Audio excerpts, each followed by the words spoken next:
Hello, Scorpio, and welcome to your November 2021 reading. Be sure to check out your sun, moon, and rising for a more well-rounded perspective. And if you would like a reading that is specific to you and your situation, check out the link box below for links to my website.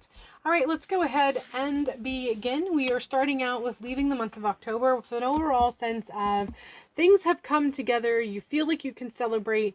You are seeing the results of something. You are seeing the finality of something, and it's a good thing. So how it has come together has given you cause of celebration. Whatever it is, whatever facet of your life that this applies to, there's been a sense of completion, a sense of celebration because of that completion, and just there's an overall focus on that too. It's not like a sense of completion and okay, good, now I can move on. There feels like there has been a draw to really focus on the celebration of this, really kind of buckling down and living in the moment, reveling in how you have succeeded at whatever it is that you have been working on and whatever it has that has come to a completion. We're moving into the month of November with the Three of Discs. So even though you may be leaving the month of October with a sense of completion and that you shouldn't or don't want to focus on what is next, there is a call to eventually buckle down and hone some skill sets. So there is a skill or skill's the only word that's coming. There's something that you need to hone. There's something that you already know and that you have done or have completed in the past, and you need to tweak and make some adjustments to perfect it a little bit. And I really dread using the term perfect because I feel like that might draw out the negative concepts of perfection or needing to do things with an absolute perfection in mind, and that is not what this is calling for. This is just calling for attention to details so that the presentation of what you are offering is clean and precise. It doesn't really have to be perfect with that weird obsession of perfection as much as just wanting things to be precise, with a healthy sense of perfection, so to speak. So this is something that you are going to eventually have your mindset turn to. You're going to eventually feel pulled or inclined to change your view or change your perception, but only after you feel you have celebrated adequately. So this isn't something that you're not being told, turn off the celebration, it's time to get to work. It's just letting you know that once the celebration is over, you'll eventually get to the point where you're going to look back and you're going to be seeing something that you offer or that you present about yourself that you want to hone the details, you want to tweak and sort of have a healthy time of looking at it and assessing and making it a bit better as far as how you offer it, whatever it is. Eight of Swords. This, I already sort of tapped into this. This is really tapping into what I already said about that healthy perfection. So this is kind of tying in and reminding you want it to be a healthy sense of perfectionism regarding this. You don't want it to be something that is kind of leading you by the nose, so to speak.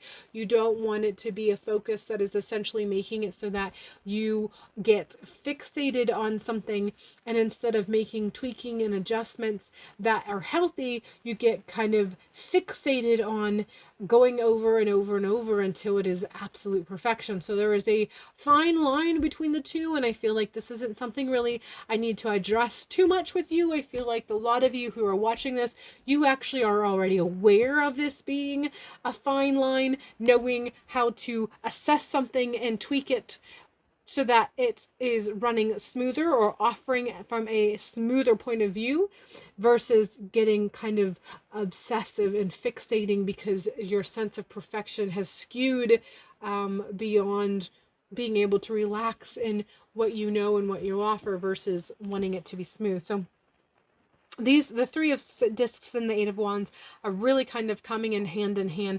There's, again, some things that you're going to need to eventually address as you come through the month of November. You need to make some assessments. You need to make some tweaks and adjustments to make that presentation of whatever it is that you're offering to come across smoother or better in some regard, but you need to maintain a healthy relationship and perception while you're going through that assessment and going through that criticism, point of view. When you are critiquing would be the better word. So fine line, make sure you are not skirting too close to going the other way. Keep that in mind as you move through the month of November. I feel like this is something that you're going to face occasionally throughout the entire month. So whatever it is that you're working on, it is something that you are going to be kind of returning back to as far as your assessment is concerned, and feeling the need to adjust. So this is just a reminder every time. Hopefully this will cue in your thought process of, okay, I want to assess healthily and not become fixated. So that is the biggest aspect. So there's definitely work that you'll be doing through the month of November, some assessment involved. We have Night Song, Hidden Talents. This I feel like is tapping into that assessment aspect. There is something that you can add to whatever it is that you're offering, whatever it is that you're going to be working on, whatever it is about yourself that you feel that you want to assess and adjust accordingly. There is something, one of the reasons why you're being asked to do an assessment is because there's an aspect of self that you have not woven into whatever it is that you're offering, or whatever it is that this is touching base with. There's an aspect of yourself, or a hidden gift, or a hidden talent, or a hidden offering, or a hidden something that is there and available that you haven't quite woven in to. And so one of the reasons why you're being asked to take the time to assess and adjust accordingly, is because they want you to tap into this aspect of yourself that you keep hiding from yourself. But that's also where the obsession, or kind of that notation of not getting too fixated, you don't want this to sort of derail the process of presenting whatever it is that you're presenting. You are still being asked to present this, whatever it is that you are working on. Even while you're doing the assessment, they're still telling you to still present it. Present what you have to offer already. Present it in the capacity that you have to offer it in already. And behind the scenes, do the assessment and adjustments slowly and surely, so that the tweaks aren't really as recognized as hardcore or in the forefront right away by those who are onlookers, but will be available eventually, because the adjustments will eventually ripple out.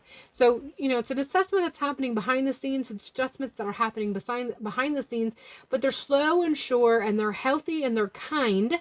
They're done with kindness, so that it's not like it's going to affect out the onlookers who are coming for this offering or looking for this offering. It's still going to be presented to them in a whole facet. It's in that whole facet's just going to adjust with you as you adjust and change and move and shift. So hidden something within yourself that you're hiding, though, and that's you're going to find or get to know it better if you do a healthy assessment.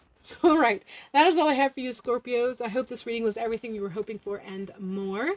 Be sure to check out your sun, moon, and rising for a more well-rounded perspective. And if you're interested in a reading that's more specific to you and your circumstances, be sure to check out the description box below for links to my websites. Other than that, have a beautiful month, and hopefully I will see you in a future video.